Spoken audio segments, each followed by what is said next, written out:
every place I go run away, and I just find bombs and I find dead people, and like maybe one day I'll end up like them, but it's a really scary thing for me.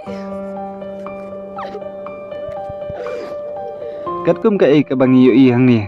Kam dei syuk tang kat ma penang ki arteli kiri. Ngai kala dei ka jeng penyiap dusman ro ya ki men simbreu ki balui lui. Palan ya ka shipa wajar ngut ki pat nong song sunong jong kakasa. Kira phet wir nak kada ko cingsha berngem hakari Israel. Ka WHO kalau ong ru ba ka jingle jong kari Israel. Persya ya ka Gaza ka bajam ndai ka daibet ha utlai pasi. Ayas kala persyang ban pri ya ki jaka yang kat lingsun nak ka benta ki pat nong song sunong jong ka Gaza. Ka ban lai bu sha Egypt. Ndai ka Egypt kam semlap dang satya. Long ru baka sarkar Egypt kala sim ya kani ka jingjia kum ka Kabul lek bor ya ki Israel. Ling ba ka US padru ban aya ka Jakari ya baro ki pat ki bala syak kata ha kata ka jingjia. Ki men simbreu ki bala du no ya la ka jingim la subu ya ki haki hospital. Ki breu ki bala adap tang ka jingsir wat ban tab ya ki men simbreu ki bala krat no ha kata ka jingjia.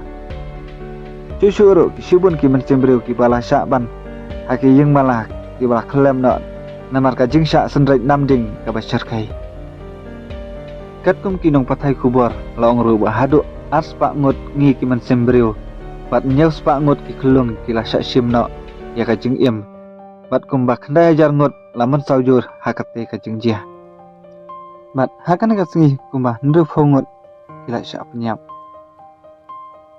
kolong ru ke Israel kala ban keliang namding berkari Lebanon nang bakan penklan ya ka jingale kumju ru ya ke Gaza kadang penkrek kumdu ban penhiak put kelah